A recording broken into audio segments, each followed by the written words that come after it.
nyara bunge letu la Kenya. Wiki hii tumeona bunge ikitekwa nyara. Tumeona National Assembly, bunge letu la kitaifa limetekwa nyara. Tumeona bunge letu la Seneti limetekwa nyara. Yale ambayo wamefanya, huyu Njiru alikuwa pale bungeni akiwa na Kinelisha Ongoya, akiwa na Senior Counsel Paul Mwite. Hiyo timu walipigania haki ya Gachagua. Mimi nakubaliana na Bwana Kioni. Sisi na ninyi mnajua mimi ni rafiki wa Uhuru Kenyatta sana. Tunajua yale Gachagua alifanyia Uhuru, yale Ruto alifanyia Uhuru. Lakini tuko hapa kusema ya kwamba sio ya kwamba lazima tumpende Gachagua ama tumchukie Gachagua. Tunasema Gachagua ana haki akiwa Mkenya. Haki zote zilimo katika katiba ya Kenya. Bwana Gachagua deserves justice. Na yale alipitia kwa bunge la Kenya hayakuwa haki. Na ndio sababu tumesema, Bwana Ruto, you cannot deny Gachagua his day in parliament. Then you also come and deny him his day in court.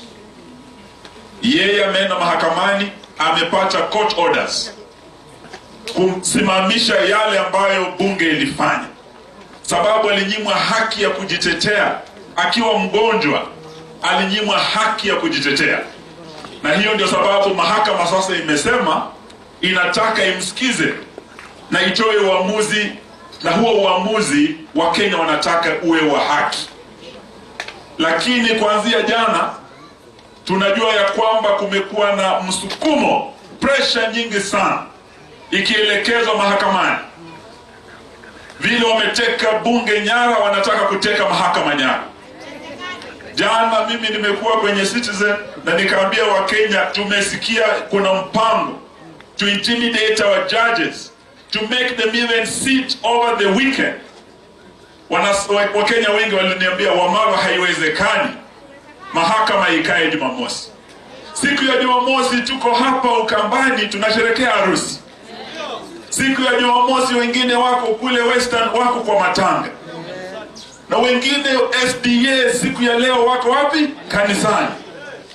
Lakini kuna watu wa Kenya Kwanza wameweka pressure hadi majudges waweze kukaa siku ya Jumamosi, siku ya Sabato.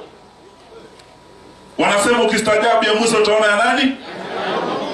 No, sio ya Firauni, hii ni ya Ruto bwana. Tumeshangaa na leo tuko hapa. We have two senior counsels here who also happen to be Kalonzo, the 10th Vice President of the Republic of Kenya. Martha Karua, apart from being a senior counsel, she was a Minister for Justice. Na mimi nikiongea nanyi watu wa Ukambani, watu wa Kirinyaga, I was the last Minister for Justice of the Republic of Kenya. Na leo tukiwa hapa tunataka tuambie Bwana Ruto, we served with you in the cabinet ya Mwai Kibaki. We served with you in the cabinet of Uhuru Kenyatta. This country is bigger than you, Bwana Ruto. This country is bigger than you, Bwana Ruto. And we will not allow you to destroy Kenya. Let Gachagua have his day in court. What emergency was there wewe kuharakisha speakers wa bunge to run through impeachment ya Gachagua? Eti umewaambia wewe Bwana Weta, nataka hii kitu ikamilike, Kingi kufika saa 6 wewe umemaliza, Friday Weta wabunge hao tena, mambo yakitoka Seneti Ijumaa huyu mtu mupitishe bungeni, muapishe a new deputy president. Eti tukienda Mashujaa Day, I don't want that man Gachagua next to me. I want my new deputy president besides me, na anaitwa Kidhure nani? Sasa mimi nashindwa watu wetu. Hii nchi imekuwa ni nchi ya mtu mmoja. Kenya is a country under the rule of law. The day we allow Kenya to become a country under the rule of man, one man called William Samoei Ruto, fellow Kenyans, to that extent we will be quoting dictatorship. We will be courting disaster. Siku ya kesho ni siku ya mashujaa. Tomorrow mimi shujaa wangu ni Chief Justice Martha Koome. Mimi shujaa wangu kesho nitamsherekea yule jaji Mwita aliyetoa order kusimamisha haya mambo. Mimi shujaa wangu ni yule jaji wa Kerugoya alitoa order kusimamisha hii upuzi. Tomorrow we shall celebrate Mashujaa Day. William Ruto akikaa hapo without having his way, after forcing and untwisting parliament, and now he's trying to untwist the courts. CJ Martha Koome, do not allow him.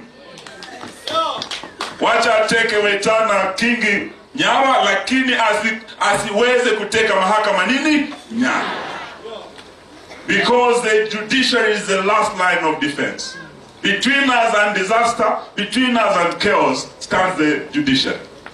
Let justice be our shield and defend. So sitaki niseme mengi, nataka nimulete my senior sister, senior counsel, Martha Karua, aliyekuwa Minister for Justice.